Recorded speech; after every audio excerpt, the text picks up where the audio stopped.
Welcome to Taiwan Talk. I'm Dennis Weng.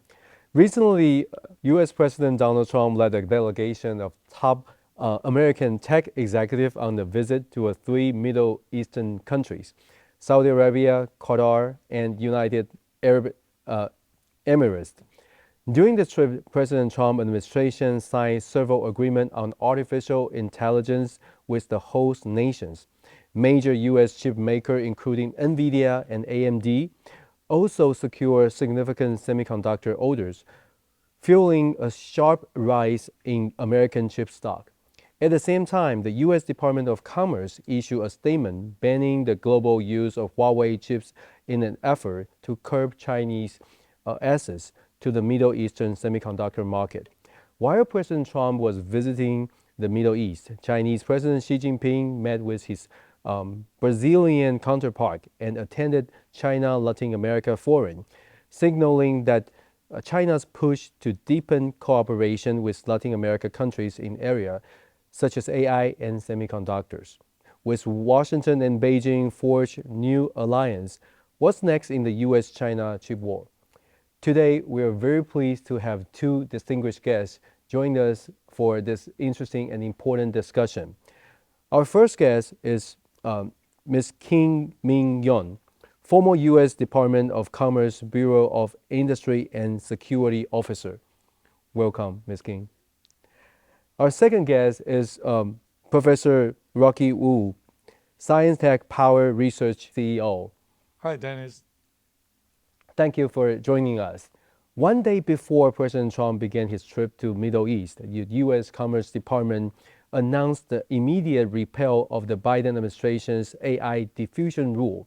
The move lifts previous restrictions on Middle Eastern countries regarding the quantity of the U.S. chip purchases. During the four-day visit from May 13 to May 16, President Trump was accompanied by leading tech company CEOs, including NVIDIA's Jason Huang, AMD's Lisa Su, and Tesla's Elon Musk. As part of the trip, President Trump administration reached agreement with Saudi Arabia and the UAE to supply tens of thousands of AI chips from NVIDIA and AMD. Shipment to the UAE may exceed 1 million units. This could position the country as the world's third major hub for artificial intelligence after the US and China. How do you view President Trump's visit to the Middle East? Was the cooperation agreement signed during the trip a win-win for the US and the region? Are there any potential risks involved? I guess we'll start with Ms. King. Well, I think that the visit to the Middle East is definitely a win for the business community. It's questionable whether it was a win for the national security community. So I think that the interests in two sectors are quite different. I think the thought is once a business alliances and opportunities and relationships are formed, that may impact the geopolitical relationship. I'm not sure if that's the way things work, actually. History has proven that to be not the case.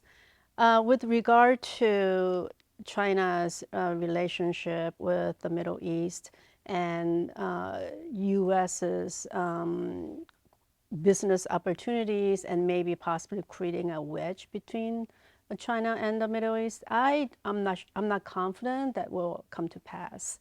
I think that China has been and will continue to leverage its business relationship, and I think those close-knit investment opportunities and close investment joint ventures and such have been ongoing between China and the Middle East, and U.S. is a little bit coming from behind.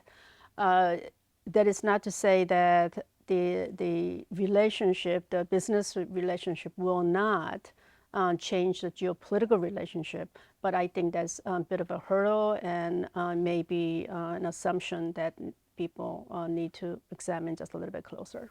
Yes, we'll definitely need to follow up and see closely how everything goes because it sounds like the business interest and the national security interest, we need to take both into consideration.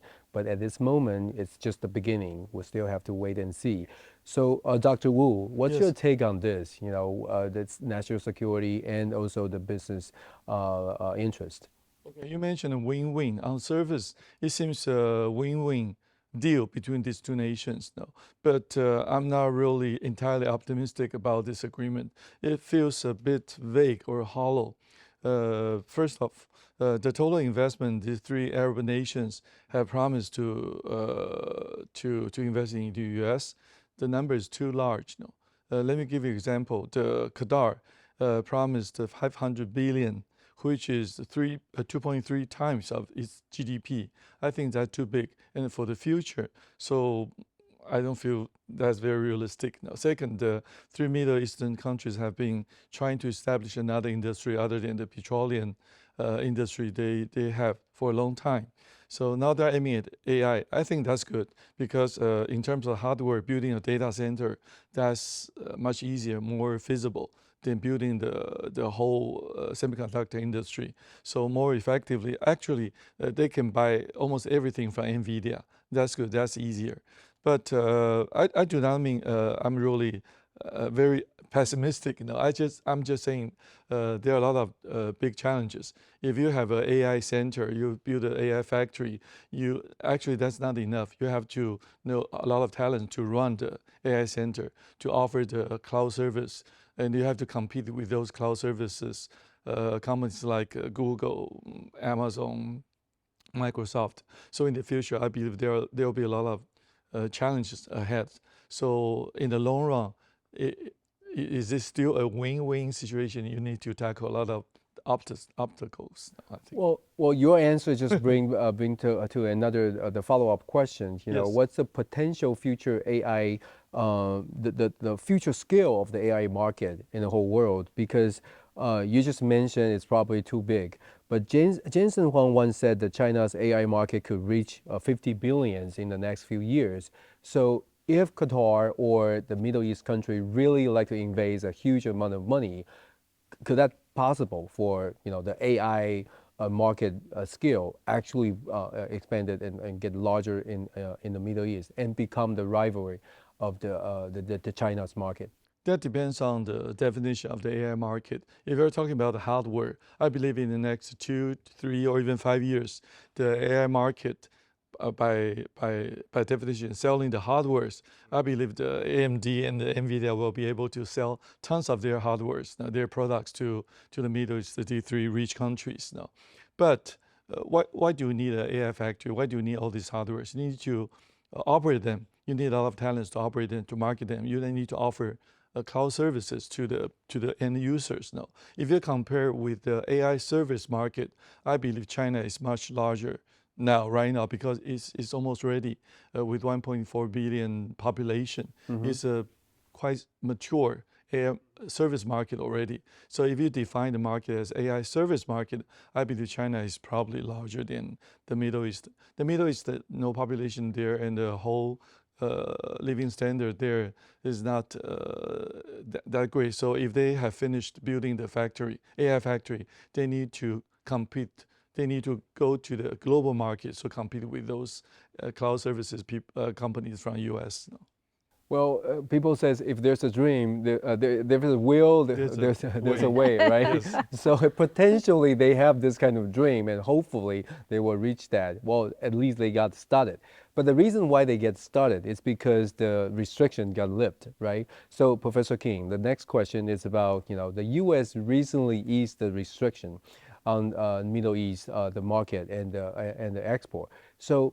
How likely this kind of policy change will change the momentum in Middle East country, especially when they have this kind of dream? What do you see? What do you foresee the market momentum? I'm not sure if export controls, there's a direct link between that and the countries in the Middle East, their development in this particular sector. There's currently a worldwide license requirement for the types of chips, and it will remain. only thing that got lifted right now is the quantity limit. But do you actually need above the quantity limits anyway? I don't know. And I think Rock is very right. You build it and they will come. Maybe, maybe not. We'll see. But export controls, the rules around that, I don't think are directly linked to the ability to, or the lack thereof, of these companies to build up the cloud computing and the AI sector. Well, it seems to us that we all know the AI era is coming, and it will potentially bring a lot of benefit to many countries. So our next question for Rocky is that we know in Taiwan many companies, for instance, Foxconn has been investing in Saudi Arabia for many years. According to Bloomberg, the UAE has long sought access to TSMC, advanced manufacturing capabilities, and hopes that the U.S. will support effort to bring TSMC facility to them. Could TSMC or any other Taiwanese company benefit from this kind of move? Open the society, open the market, lift the sanction. This kind of policy change. Do you think that it could potentially benefit Taiwan business? Yes, absolutely. On Monday morning, Computex, I was there listening to Jensen Huang's speech, keynote speech. He mentioned Foxconn, Wistron, Quanta, and TSMC many times. From his perspective, all these companies are his supply chain. Now he's the leader. He's leading all these supply chain companies to invest into Middle East. So in the next 2-3 years, I believe all these companies, they are calculating now the production volume and how many purchasing orders they can receive in the future. So definitely we can benefit from this deal. So that's quite obvious. But that's not easy. Still, I have to say that's not easy because during the past 2 years, at least 3 of my friends, they're pretty close friends, they've been invited to go to Dubai to check the infrastructure, the talents, the supply chain. It was very difficult for them to build up the fabs or the semiconductor industry. Now, fortunately, they're aiming at AI. AI factory now is more feasible, as I just mentioned.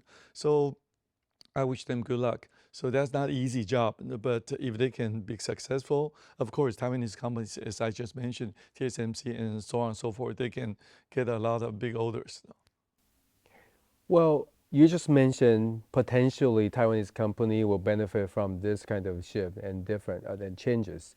But we all know business is business. The national security is another concerning aspect. Yes. Bloomberg reported that a series of AI-related deals signed during Trump's visit to the Middle East area has raised concern about potential leakage of the U.S. chips to China.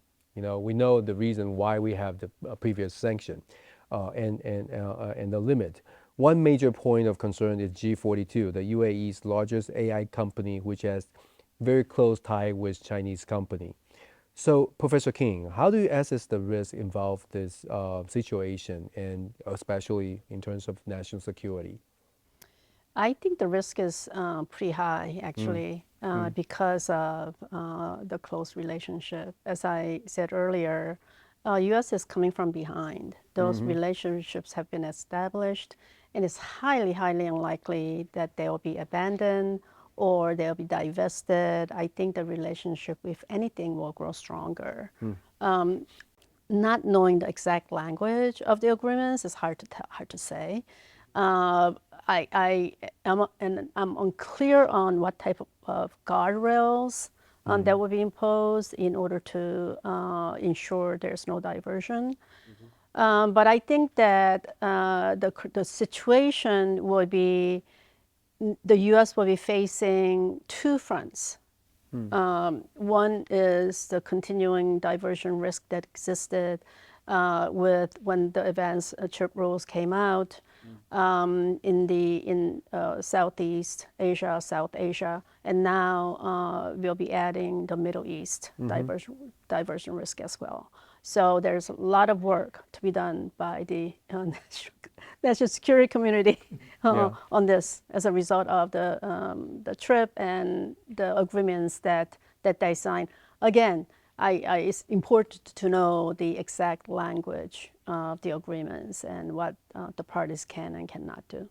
Yeah, I agree. And only after we know a very clear, about the detail, then we can make more prediction or assessment. However, we did have several sanctions before, right? So, what's your assessment, regarding the previous sanctions? How effective they have been when they were in place. For instance, President Biden has this sanction, the quantity on UAE's, the export chips to UAE. Do you think that really function properly? It really put a lot of restriction on UAE, and do you believe if we put more sanction or real, similar action or similar policy toward Middle East country, it can reduce the national security concern, or the previous policy actually doesn't really very effective? Well, it depends on how you measure effectiveness. So the current rules related to China's access of advanced chips and chips made someplace else using U.S. Software technology, U.S. equipment. If the goal is to slow down the progress of China's advancement, yes, is effective. If the goal was to stop China's advancement, it's not effective. But I think at this point, U.S. policymakers they have accepted that China will advance no matter what. The only thing that U.S. can do is to slow them down a little bit. In that regard, in the Middle East, with the rescission of the diffusion rule, which actually was quantity restrictions, and it's not as if right now U.S. companies were wanting to export beyond the quantity restrictions. So there was more of a taking advantage of future opportunities that might arise, not addressing specific situation right now. Under the Biden administration, they started a program called the Validated End User Program that added data centers to that. So what that means is if you are a validated end user overseas, that you don't necessarily have to come in for individual licenses to export. So it's kind of like a license required, but exception to the license requirement. And that was started under Biden, and that continues. So the diffusion rule is a little bit different than the licensing requirement. That's a worldwide license requirement for the chips right now. And that has existed, and that will continue to exist. Yeah, I guess as the same question I'd like to add, Rocky, what do you think about this? And also, Professor King just mentioned, it seems to us that we can only slow China, but not stop China. What do you think about this? Agree on this. Theoretically speaking, I can only say that wherever there's a demand, there will be supply. If you try to press the supply, and there will be black market. So, actually, Jensen Huang answered this question by himself. He told Bloomberg that there's no evidence there's a resale of AI chips. He means before, and in the future he says, oh, impossible, because we're going to sell our products in system that's heavy, very heavy, 2 tons. Probably he mentioned there'll be probably 72 process. I believe he's mentioning about the MVL 72. So probably 2 tons, very big. And he says, he emphasized no way to put into the backpack or put into the pocket. Why he says that? Because there was a rumor in the future before. A lot of smugglers, they will put their GPUs into bags, and in Shenzhen, just go across the board. So, but I still think, if there is a free market outside of China, and sanctions or restrictions inside of China, and then will be some loopholes. I think, probably not much in the future, but definitely there will be some. That's what I think.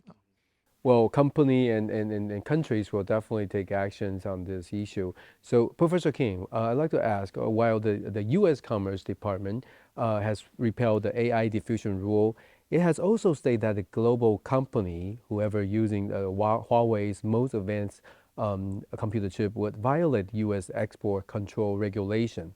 How do you interpret this guidance? And for tech company worldwide, how enforceable is this restrictions in practice?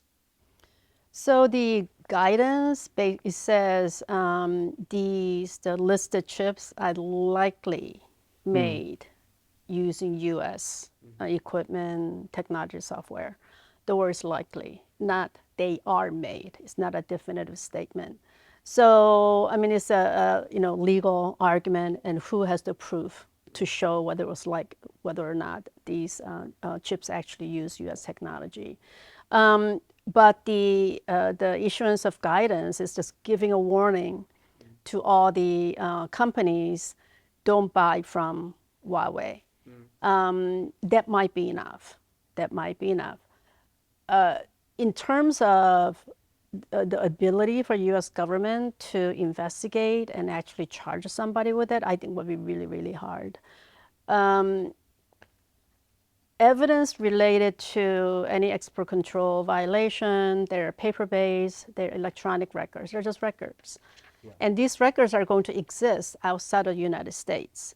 So while U.S. government, Bureau of Industry and Security will have legal authority to investigate alleged violation, the ability for the enforcement people to actually gather the information is a different thing.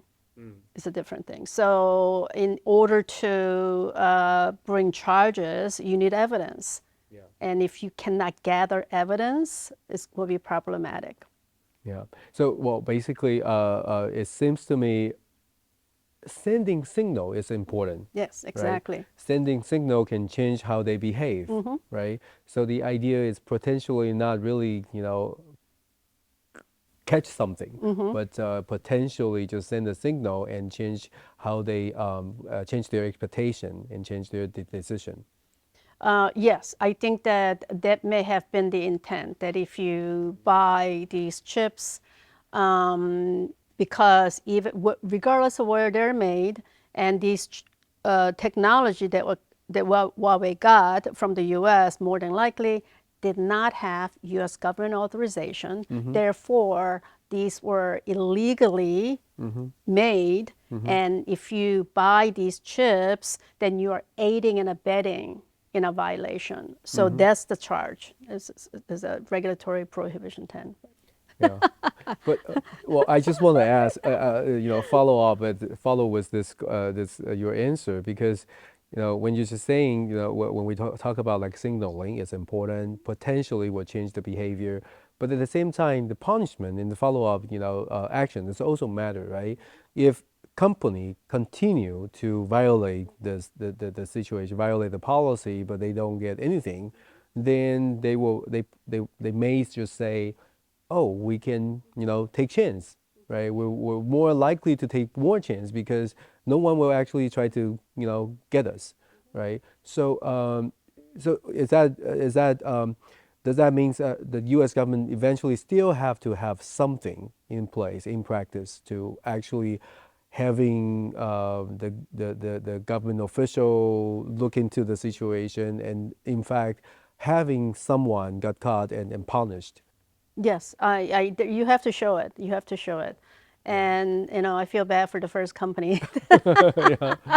But in Chinese, we say 杀鸡儆猴, but we have to do it. You have to do it. Yeah, you have to do it. And more than likely, it would be a user in a friendly country is one of our allies and partners, so that it would be easier or have the ability to exercise gathering the information, because you're going to need cooperation from the host government to do that. Yeah, Yeah. we kill the chicken to warm the monkey. Yeah. So President Trump, during President Trump's visit to the Middle East countries, Brazil president had a meeting with President Xi Jinping. Is sending another type of signal that China is working closely and collaborate with Latin America. Again, that's another type of signal that oh, China also has friends, China also has allies, right? So from this perspective, I'd like to know, Rocky, how do you view China's cooperation with Latin America countries in AI development? According to the forecast by TrendForce, China is expected to capture 47% of global legacy chips market by 2027, becoming the world's largest supplier. If China expands collaboration with countries along the Belt and Road countries, how might that reshape the global semiconductor supply chain? Well, China is going to occupy the global, major global market share of legacy chips you just mentioned, though, which by definition, legacy means we use the more matured process to make the chips No, this is no news to us. The question is when, how much, and how soon they're going to do that. No, the reason is quite simple because I just check out there are about 80, probably more than 80 fabs. If you include those under construction fabs, that's the biggest number compared to other countries in China. No, this is the biggest number. So if you have more than 80, 90 fabs, and you are not able to purchase the EUV, the most advanced lithography machines, in those fabs in China, they can only produce legacy chips. No, so if they can run into mass production and only legacy chips, so the price of legacy chips will be very low. And after they can reach pretty good quality, and they can satisfy the local demand within China, they can try to exporting to other countries, to ASEAN countries first. And then after the quality is better, is good, qualified by other big names of those companies like car companies, they can sell to Europe. So in the next 2-3 years, I won't be surprised if China occupies the major 50, 60% of the legacy chips. If we define by the node, it means 95, 60, 45 nanometers chips. No, I won't be surprised that China will be able to occupy this major market. No. But it doesn't mean they have to sell to those Belt Road countries only. No, this is a technical world. This is a business world. Wherever the chips, the quality of those chips made by China are good enough, everybody will buy. Not only those countries from the Belt, One Belt One Road countries only. So those companies from Taiwan, like UMC, no, they'll be under pressure too, because this is a global market. It's a competition globally, global competition. Yeah, it sounds like our Taiwanese company will be facing business challenges, but also Except TSMC, because TSMC is it's leading. different. No, the legacy chip income revenue doesn't occupy probably less than 20% of TSMC's revenue. Yeah, it's different. They are different at a different stage in Yeah, terms that's right. of the AI or computer chips development. So the similar question, I'd like to bring this to Professor King. What security challenges could this development pose for Taiwan and the U.S. when the Huawei occupy or China occupy the majority of legacy chip market? Oh, that would be a great security risk because legacy chips, I mean, I think that the discussions recently have just been on advanced chips, and the discussions on legacy chips have been neglected. And I think it's really important for us to talk about that. You know, a lot of our military systems still use legacy chips. So we need them, and we want them from US or from Taiwan. We don't want the Chinese chips. So I think that, you know, there's still time for Taiwan to maintain its leadership, continue to invest in Southeast Asia, South Asia, and also maybe partnering with some US companies to increase production in the United States. And also taking certain measures, like ensuring that certain chips coming from China are not used in critical infrastructure. In the U.S., I mean, we don't, but also in Taiwan and also in other European countries. I think people are starting to wake up to the fact that, just because it's cheap does not mean that there are not inherent risks that come with purchasing from certain countries. Yeah. Well, I agree with you. When we talk about like the most advanced computer chip production line, but sometimes we kind of neglect the how important and influential that legacy chips still remain in market. According to South Korean's media outlet, the ELEC, Huawei is quietly building a semiconductor ecosystem by operating wafer fab under names not publicly associated with the company, making them harder to detect. Huawei already runs 20 semiconductor facilities across China, covering memory, system on chip, and foundry production line. The company is moving toward becoming a fully virtually integrated manufacturer. So basically, they have a very strong ambitious on occupying or taking the market and taking the lead in terms of the semiconductor industry. How do you assess Huawei's ambition in this space, in this area, Professor Kim? Huawei is very ambitious. Frankly, I think they're unstoppable. It's nice when you have a full government backing and you don't have to worry about making profits. How nice is that if you're running a business? Unfortunately, companies in the U.S. and Taiwan are not operating under the same conditions. So I think what's important is continual collaboration and alliances between Taiwan and the United States, but also other partner countries around the world. I think right now the political environment is a go it alone attitude, and that's not how things work. Particularly if you're working with or trying to navigate and stymie the efforts of what I will consider an existential threat.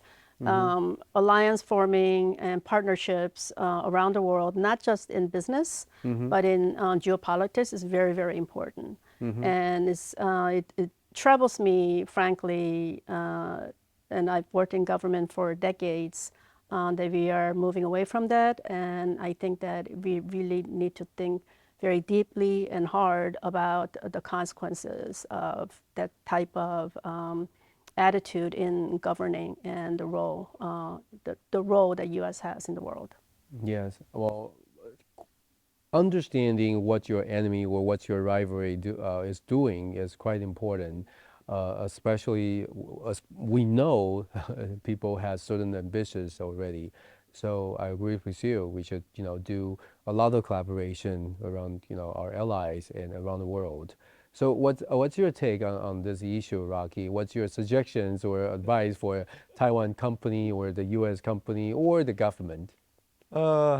Regarding Huawei's ambition, Yes. that's not an easy question. I know Huawei. We have to remember that keep in mind this, Huawei is no longer a communication company anymore. After they were banned by the U.S. government since 2019 and 2020, they were not able to get chips from TSMC.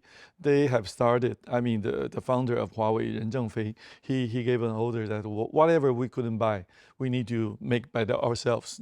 So they have already transformed from a communication company into a semiconductor company.